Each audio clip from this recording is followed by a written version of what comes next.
நம்ம பார்க்க போகிறது கீரை சாதம் எப்படி பண்ணுறதுன்னு. இதுக்கு ஏதாவது ஒரு கீரை, முளைக்கீரை, சிறுகீரை, அரைக்கீரை, அதில் ஏதாவது ஒரு கீரை இந்த மாதிரி நல்லா அலம்பிட்டு பொடியாக நறுக்கி எடுத்து வச்சுக்கணும். நான் இப்போ எடுத்து வச்சுருக்கிறது அரைக்கீரை. அப்புறம் ஒரு வெங்காயம் பொடியாக நறுக்கிக்கணும், ஒரு தக்காளியும் பொடியாக நறுக்கிக்கணும். அப்புறம் தாளித்து கொட்டுறதுக்கு நல்லெண்ணெய், கடுகு, உளுத்தம்பருப்பு, கடலைப்பருப்பு, கொஞ்சம் வேர்க்கடலை, ஒரு பச்சை மிளகாய் கீரை எடுத்துகிட்டு இருக்கோம், ஒரு வெத்த மிளகாயை ரெண்டாக கட் பண்ணி எடுத்துகிட்டு இருக்கோம். இதுக்கான மசாலா தூட்கள் வந்து தனியா பொடி, மஞ்சள் பொடி, மிளகாய்த்தூள், தேவையான அளவு உப்பு, பெருங்காயம். சாதம் இந்த மாதிரி உதிரி உதிரியாக நம்ம வடித்து எடுத்து வச்சு அதில் ஒரு ஸ்பூன் நல்லெண்ணெயை ஊற்றி வச்சா நல்லா பலபலன்னு உதிரியாக வரும். அதுக்கப்புறம் நம்ம ஒரு 2 ஸ்பூன் தேங்காயும் ஒரு பச்சை மிளகாயும் அரைச்சி எடுத்துக்க போகிறோம். கடாய் சுட்ட உடனே நம்ம 2 ஸ்பூன் நல்லெண்ணெய் ஊற்றிருக்கோம். இப்போ கடுகு 1/2 ஸ்பூன் போட்டுக்கலாம்.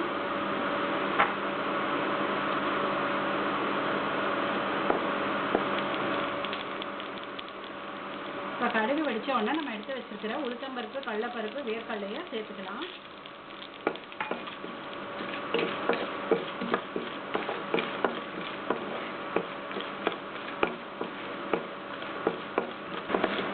இப்போ இந்த பருப்பெல்லாம் வறுபட்டுருக்கு. இதில் நம்ம கொஞ்சம் பெருங்காயம் சேர்த்துக்கலாம். நம்ம எடுத்து வச்சிருக்கிற இந்த 2 மிளகாவையும் சேர்த்துக்கலாம். இப்போ வெங்காயம்,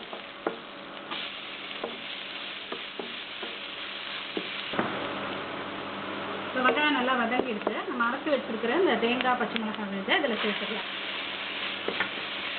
இது ஒரு 2 நிமிஷம் இந்த பச்சை வாசனை போகிற வரைக்கும் நம்ம நல்லா பரட்டிக்கலாம்.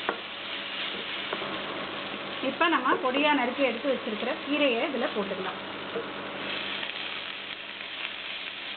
நல்லா வதங்கணும் கீரை. இந்த கீரை நல்லா வதங்கிட்டு இருக்கு. வேணும்னா நம்ம லேசாக கொஞ்சோண்டு ஒரு 1/2 ஸ்பூன், 1 ஸ்பூன் தண்ணி தெளித்து இன்னும் கொஞ்சம் நல்லா வதக்கலாம்.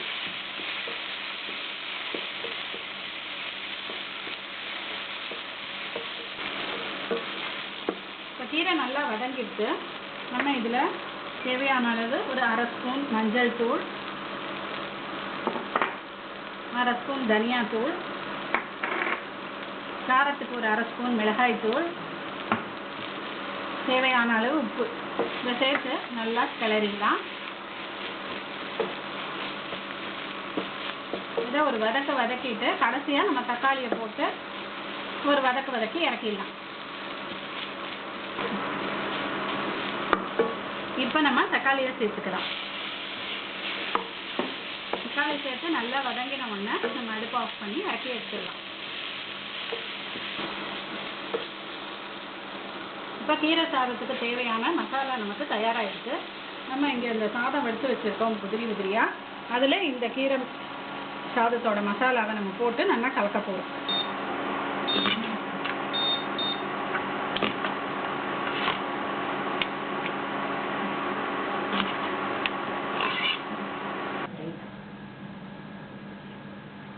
சுவையான கீரை சாதம் தயார். இது வந்து யூஸ்வலாக பண்ணுற கீரை சாதத்தை விட கொஞ்சம் ஸ்பைசியாக நல்லா இருக்கும். இந்த கீரை சாதத்துக்கு ஒரு சைட் டிஷ் அப்படின்னா ஒரு ரைத்தா, ஏதாவது பூந்தி ரைத்தா, இல்லைனா வந்து வெள்ளரிக்காய் போட்ட பச்சடி, அந்த மாதிரி ஏதாவது தொட்டுண்டு சாப்பிடலாம். மேலும் ஒரு அப்பளமோ வடாமோ இருந்தால் இதுக்கு நல்ல சைட் டிஷ்ஷாக அமையும். இந்த வீடியோ உங்களுக்கு பிடிச்சிருந்ததுன்னா ப்ளீஸ் சப்ஸ்கிரைப் பண்ணுங்கள், லைக் பண்ணுங்கள், ஷேர் பண்ணுங்கள், கமெண்ட் பண்ணுங்கள். தேங்க்யூ.